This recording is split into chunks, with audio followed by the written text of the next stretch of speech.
Ingat, hukum dunia itu nanti sampai akhirat akan diadili ulang. Dan Anda sebagai pelaku, apakah Anda memilih naungan dari penguasa yang zalim hari ini, yang melindungi Anda tidak bisa dipenjara, tidak bisa dituntut oleh hukum, atau memilih naungan dari Allah Subhanahu wa Ta'ala?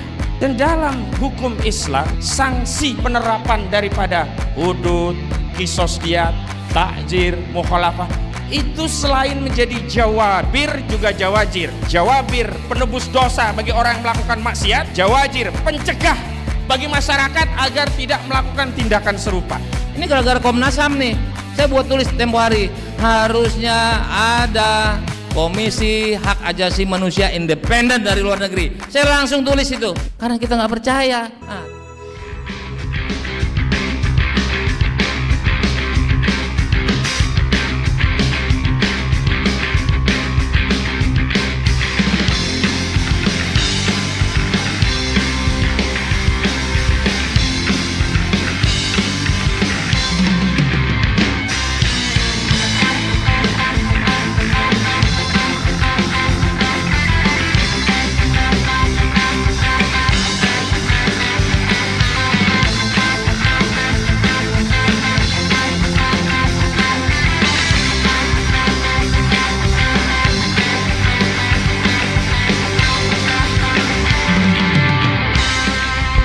Bismillahirrahmanirrahim.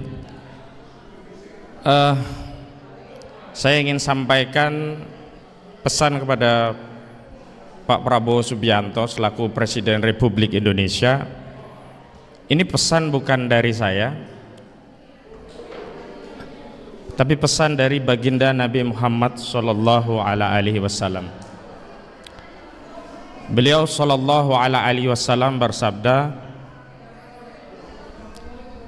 Allahumma, bahkan doa dari Nabi ya, Allahumma man waliya min amril ummati fasaqqa alaih faskuk alaih. Ya Allah, barang siapa yang diberi amanah urusan mengatur umatku ini, sementara dia menyusahkan umatku, ya Allah, maka susahkanlah dia. Sebenarnya matan redaksi hadis ini ada dua peringatan ya. Satu peringatan terkait ancaman yang saya sampaikan, yang kedua bisyarah, kabar gembira, yakni bagi pemimpin yang memudahkan urusan rakyatnya, maka oleh Rasulullah Sallallahu Alaihi Wasallam akan didoakan agar dimudahkan urusannya. Tapi saya ingin menegaskan tentang pemimpin yang menyusahkan urusan rakyatnya, maka didoakan bukan oleh saya.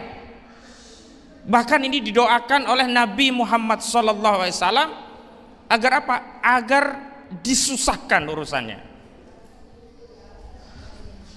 Dan kalau kita menyimak paparan dari banyak tokoh tentang peristiwa KM50, ini bukan perkara rumit, bukan perkara pelik. Benar kata Pak Maijen TNI Purnawirawan Sunarko, ini tinggal perintahkan selesai. Tidak perlu kita berteriak-teriak, tidak perlu kita paparkan argumentasi dari novum sampai hal-hal yang berkaitan teknis begitu. Tapi ini berkaitan dengan ada tidak keberpihakan dari saudara Prabowo Subianto yang dulu sudah pernah berkomitmen akan mewakafkan dirinya untuk rakyat. Dan hari ini Pak Prabowo sudah jadi presiden, bukan capres. Pak Prabowo hari ini juga sudah jadi presiden, bukan menhan. Pak Prabowo hari ini adalah panglima tertinggi dari tentara sekaligus atasan langsung dari Kapolri. Urusan penegakan hukum langsung ada di bawah kendali Prabowo Subianto. Kalau dulu Prabowo bisa mengajukan uzur, saya hanya menhan, kewenangan saya terbatas. Tapi hari ini saudara Prabowo Subianto adalah presiden yang punya kewenangan, kewajiban sekaligus tanggung jawab terhadap seluruh persoalan rakyat, termasuk peristiwa kilometer 50. Yang kedua, saya ingin menghimbau kepada segenap pelaku, siapapun Anda yang menjadi pelaku, yang melihat video ini, yang di dada Anda masih ada iman.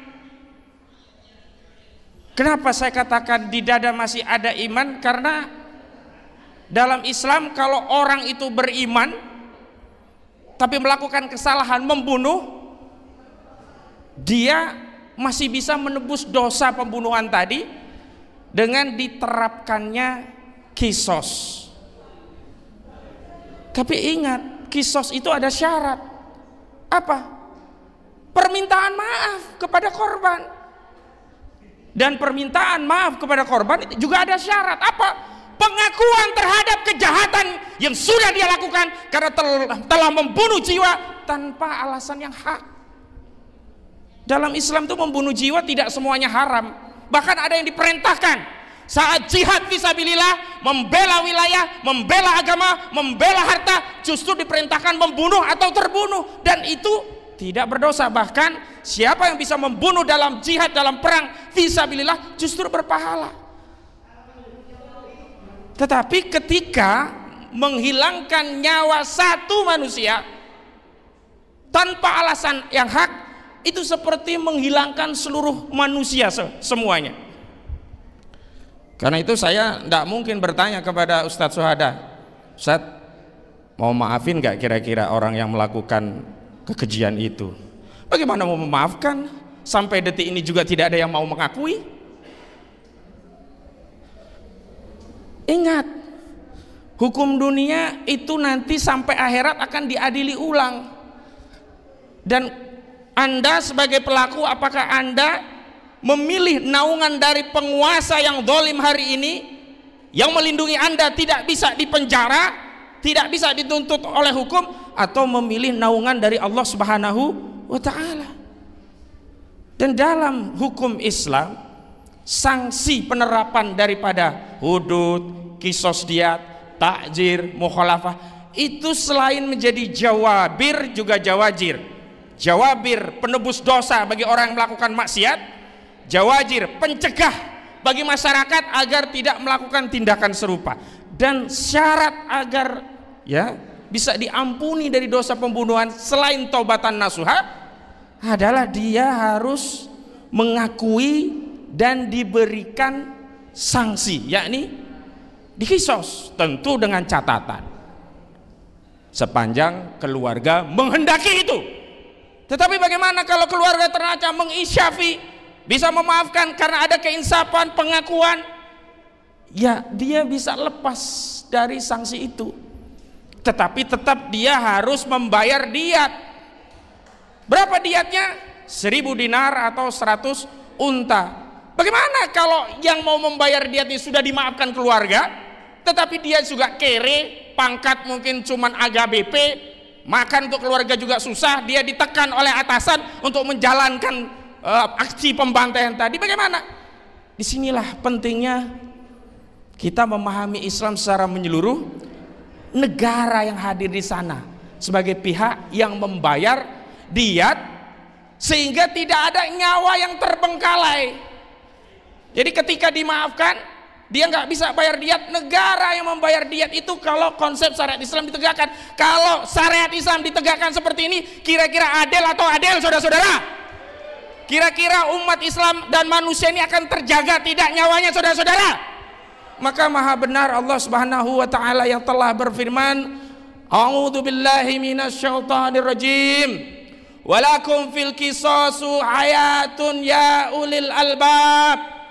Dan sesungguhnya dalam kisos itu ada jaminan kehidupan bagi orang-orang yang berpikir. Coba, kalau orang semua paham, setiap yang membunuh pasti akan dihukum dengan dibunuh, kira-kira berani nggak dia membunuh? Pasti dia tidak berani dan akan terjaga nyawa manusia. Tapi hari ini ketika nyawa dianggap murah, ketika pembantaian itu tidak ada pertanggungjawaban, orang gampang saja mengatakan, sini 3 miliar, saya bantai dia. Paling saya masuk penjara 1 hari, bahkan saya bisa mendesain tidak masuk penjara dengan alasan overmah, misalnya dengan alasan pembelaan terpaksa, ndutwer. Dan ini yang terjadi pada kasus kilometer 50. Bagaimana mungkin pembantai yang begitu sadis dengan korban 6 anak bangsa, kemudian majelis hakim di Pengadilan Negeri Jakarta Selatan bisa memutus onslah dengan dalih pembelaan terpaksa karena tugas dari jabatan sebagai aparat negara. Luar biasa. Jadi Ustaz Syuhada dan seluruh korban, keluarga korban syuhada KM 50, jangan pernah menganggap ini kesedihan sendiri. Ini kesedihan kita semua. Ini tanggung jawab kita semuanya. Ini adalah bagian dari upaya kita untuk terus memperjuangkan, dan Masya Allah sampai hari ini ada acara ini menunjukkan 6 syuhada ini tidak pernah mati, selalu hidup, selalu mengirimkan pahala jariah, selalu mendapat kiriman doa. Tadi sudah dipimpin mendapat pahala dari surah Al-Fatihah. Jadi dalam konteks keadaan yang sudah terjadi ini, saya menghimbau kepada kita, saya pribadi juga keluarga, ridho dengan qada Allah, karena tidak ada pilihan lain.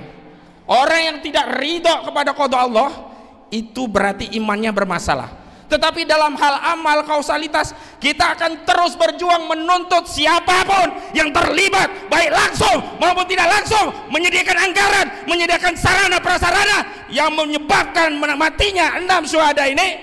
Kita akan tuntut sampai ada peradilan terhadap mereka, atau mereka dibukakan hatinya untuk bertobat, mengakui kesalahan, meminta maaf pada keluarga. Ketika keluarga memaafkan, cash close, bayar diat. Ketika keluarga tidak memaafkan, dia disanksi bunuh pun dalam rangka menghapus dosa. Tapi kalau disanksi bunuhnya hanya berdasarkan ham hem hom, tidak bisa menghapus dosanya, karena tidak ada ketaatan pada penerapan hukum Allah Subhanahu wa Ta'ala. Dan kita dari peristiwa KM 50 ini kita jadi tahu hak asasi manusia itu kan akhirnya apa ya, hipokrit, hanya diterapkan kalau korbannya bukan dari kalangan umat Islam. Tergores sedikit saja semua media bicara tentang hak asasi manusia, tetapi ketika korbannya adalah umat Islam, bungkam. Betapa banyak korban di Palestina, mana ada itu yang teriak HAM di Palestina, tidak ada. Dan ini makin jelas di mata kita, sesuatu yang sangat tegas bisa ditunjuk dengan jari kita, bahwa HAM dalam kasus KM 50 hanya main-main. Terakhir dari saya kepada kita semua, jangan pernah berputus asa dari rahmat Allah. Ada kisah menarik dalam surah Yusuf, ketika anak-anak dari Yakub ini mulai kepayahan mencari saudaranya yang hilang, lalu dikatakan oleh Yakub ya kepada anak-anaknya, janganlah berputus asa, sesungguhnya hanya orang-orang kafir yang berputus asa dari rahmat Allah. Kenapa demikian? Karena memang nanti di akhirat yang paling berputus asa itu adalah orang-orang yang kafir.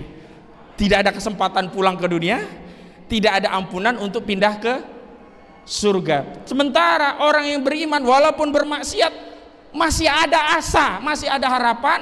Setelah dosanya dibakar di neraka, dia akan diampuni dan dipindahkan ke surga. Nah, perspektif akidah ini yang tidak boleh lepas dalam perjuangan ini, agar apa? Selain kita berharap hasil, kita juga mendapatkan pahala dan ridho dari Allah Subhanahu wa Ta'ala. Dan sekali lagi kepada Prabowo Subianto, saya tegaskan dari hadis riwayat Imam Muslim tadi, Pak. Jadi Rasulullah bukan hanya mendoakan kesulitan bagi pemimpin yang menyulitkan urusan rakyatnya, urusan KM 50 ini, tetapi juga Rasulullah mendoakan kemudahan bagi yang memudahkan urusan rakyatnya. Karena itu Pak Prabowo, mudahkan urusan keluarga kilometer 50 untuk menuntut keadilan, untuk menegakkan hukum, untuk bisa ya meminta pertanggungjawaban terhadap siapapun yang terlibat dalam pembantaian KM 50. Billahi taufik wal hidayah wal afu minkum. Wassalamualaikum warahmatullahi wabarakatuh. Takbir. Assalamualaikum warahmatullahi wabarakatuh. Saya terus terang terima kasih kepada Bang Repli dan Haji Medi teman saya, advokat, wakil ketua, wakil presiden TPUA, pemilik gedung ini. Selanjutnya saya mungkin tadi kurang dengar atau saya belum datang. Coba saya pengen dapat pahala. Kalian juga ingin dapat pahala kan? Coba kita baca Al-Fatihah, kita kirimkan kepada 6 syahid ini. Al-Fatihah. Ar-Rahmanir-Rahim, Maliki yaumiddin. Iyyaka na'budu wa iyyaka nasta'in. Ihdinas mustaqim. Shiratal ladzina an'amta 'alaihim ghairil waladdallin. Mudah-mudahan yang kita bacakan itu Allah Maha tahu, Maha melihat, Maha ikhlas, karena bacanya dalam hati. Mudah-mudahan saya pahalanya lebih karena saya plus ngingetin.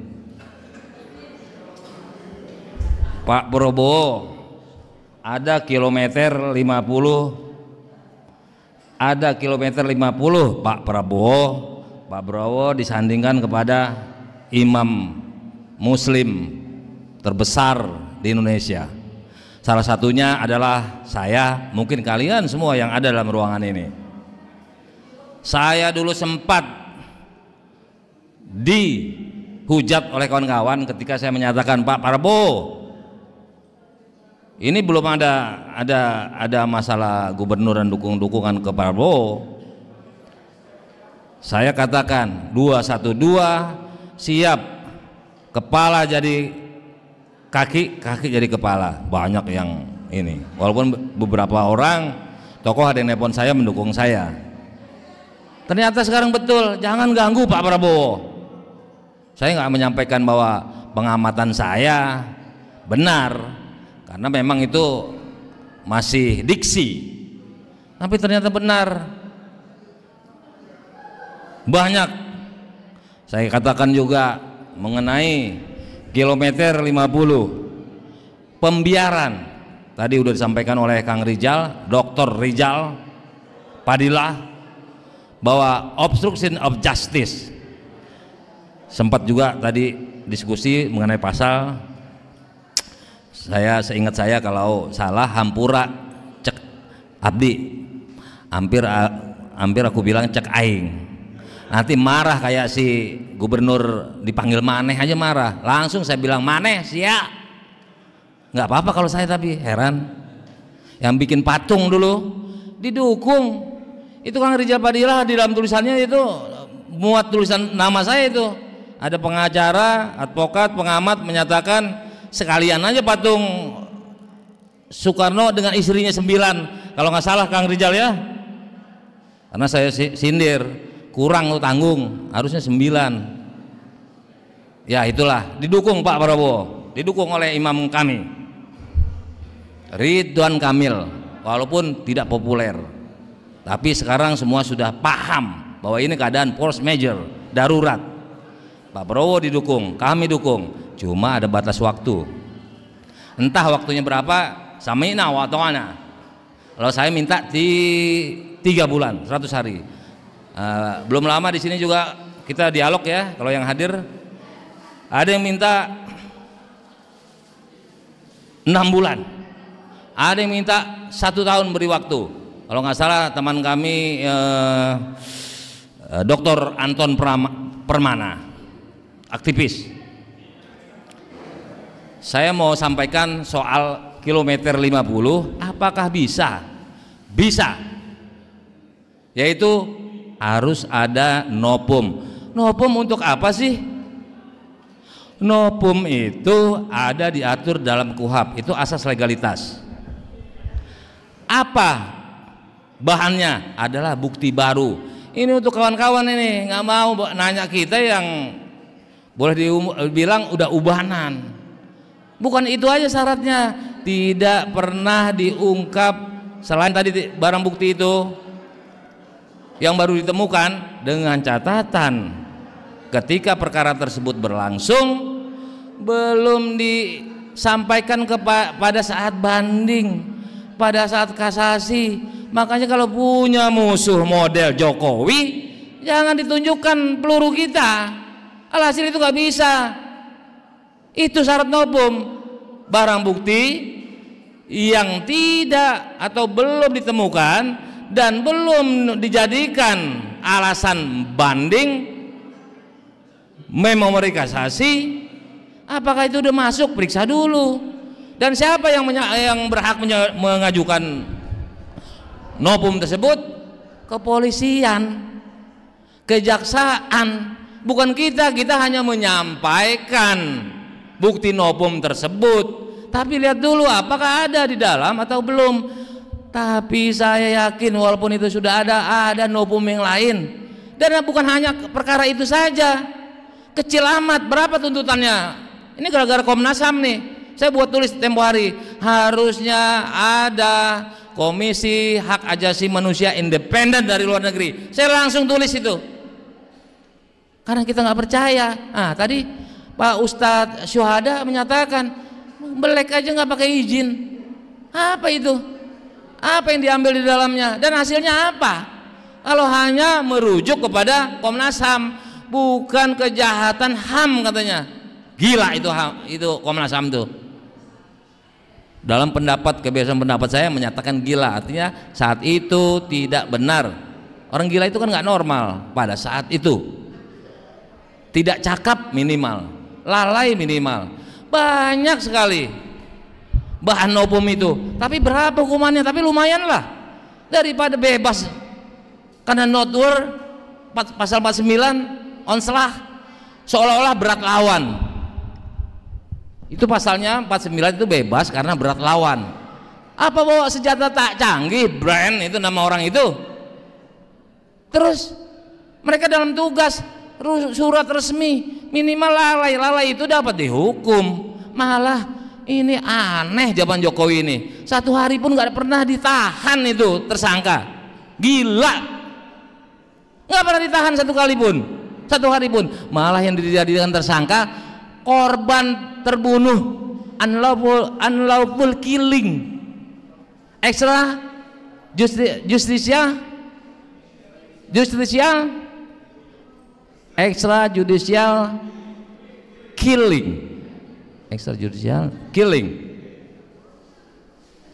luar biasa, ekstra. Nah, dari mana bisa menjerat Jokowi? Kan begitu. Tadi yang disampaikan pasal 221 KUHP dan 421 KUHP, seorang yang menghalangi obstruksi atau seorang yang harusnya menggunakan kewenangannya tidak menggunakan. Dari mana bisa lolos Jokowi? Diperluas sama Ustadz Menhan juga, karena setiap orang yang tahu, yang mengetahui, boleh beliau berpendapat seperti itu. Bahkan 108 setiap orang yang mengetahui boleh. Nah, apakah cukup novum itu apabila dibuka? Boleh-boleh saja, sah, karena situ udah berjalan inkrah. Tapi tadi harap buktinya tidak ada dalam Judex Fakti tingkat pertama. Tingkat pertama itu mana? Pengadilan Negeri paling tinggi. Judex Juris yang terakhir Mahkamah Agung, udah inkrah. Tapi lumayan kalau dihukum. Namun mana tahu ketika pengungkapan nanti lagi terkuak, itu perintah resmi, lalai itu bisa dihukum. Ngapain nguntit malam-malam? Tinggal nunggu besok pagi di ruang AC pukul 9. Itu standar panggilan. Ngapain? Artis nggak ada, koruptor nggak ada yang diikuti tengah jalan. Inilah nih, ini sebuah tanda-tanda. Kok nggak dihukum? Nggak bawa borgol. Berat lawan itu apa? Berat lawan itu sedemikian rupa sehingga bisa bebas.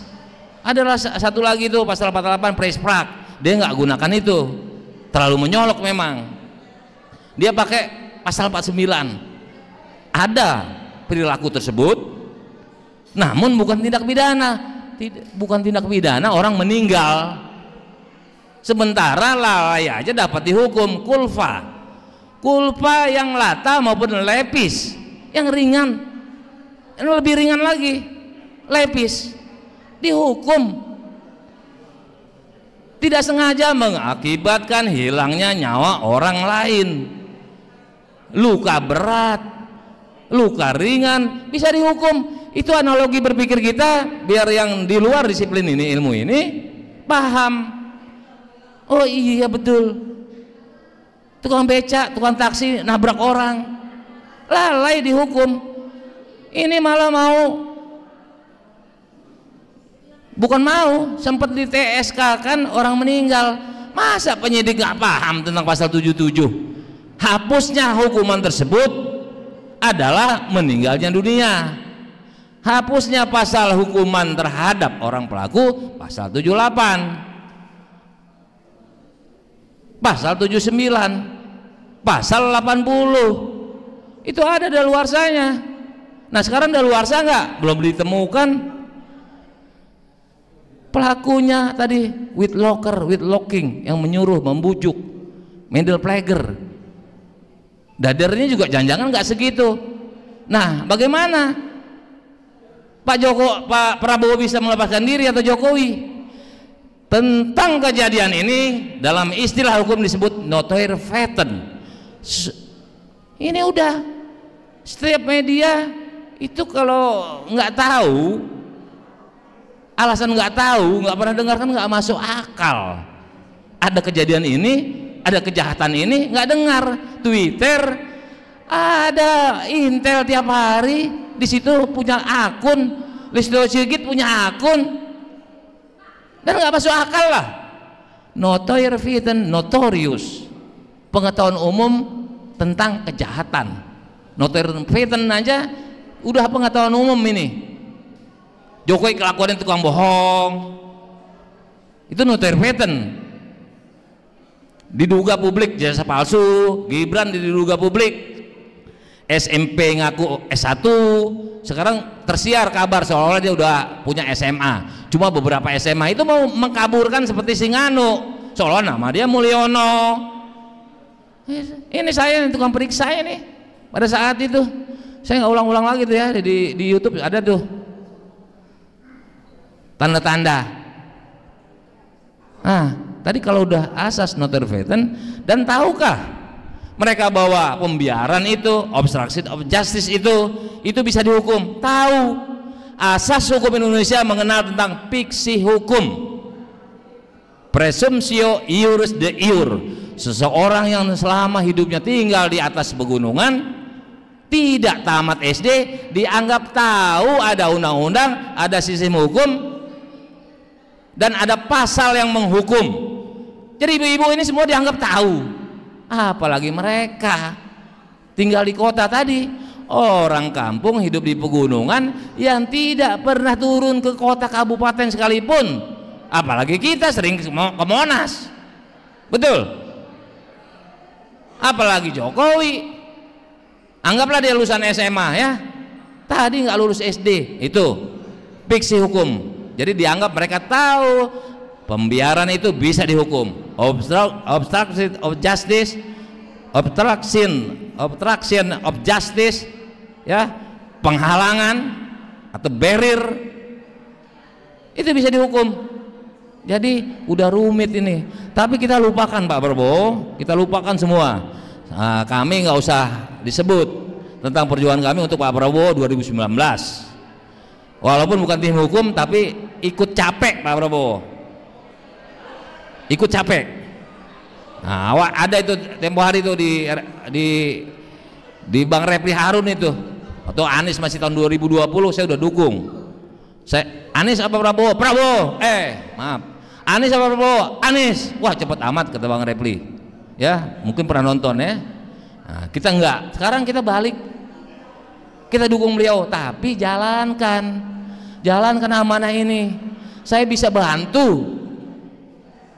bisa bantu gratis tentang kilometer 50 ini.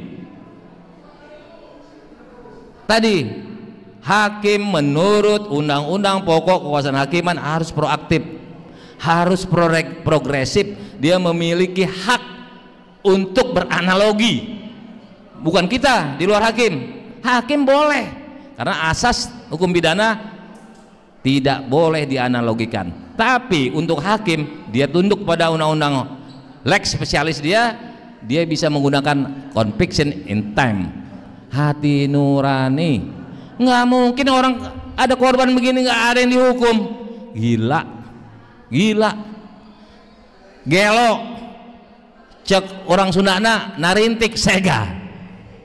Kalau orang Batak bilang gelo, boleh balik ya, boleh dibalik. Udah terbalik-balik semua otaknya. Mudah-mudahan kita doakan Pak Prabowo eling, sadar bahwa beliau didukung penuh asalkan menegakkan hukum, menjalankan apa yang dia janjikan dengan ngotot setelah disumpah. Kalau saat disumpah akan melaksanakan tugas sebaik-baiknya, obju bedil kalau kata Bang Eki itu, objektif, terstruktur, sistematis, jujur, benar dan adil. Nah, kalau bahasa biasanya selain teori Bang Eki itu adalah profesional, proporsional, kredibilitasnya akuntabel, kredibel. Itu tahu, itu termasuk asas-asas good government. Jadi kalau masalah Jokowi nggak usah di ini. Prabowo bisa, tadi ada yang bilang 1 menit itu Pak Jenderal ya, tinggal perintahkan Jaksa Agung, nggak mau dia pecat, beres. Dia mau memihak kepada kita orang-orang nalar sehat yang demi bangsa dan negara. Apa model Jokowi, pupu papa yang menghinakan ada di sebelah dia, sesuai jabatan, fungsi jabatan ada di sebelah dia, selalu setiap saat melekat walaupun jam tidur. Ini masalah jabatan.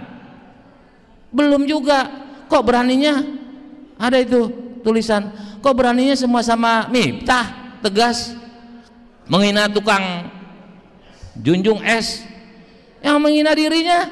Mudah-mudahan Pak Prabowo kita doakan segera eling, segera sadar kita berada di belakang beliau, kaki jadi kepala, kepala jadi kaki, mirip tahun 2019 untuk kedepannya. Asalkan apa yang beliau janjikan kepada imam kita HRS, kita samina wa ta'ana, berapapun waktu, tapi berbatas waktu tentunya, semuanya ada daluarsa. Demikian, wassalamualaikum warahmatullahi wabarakatuh.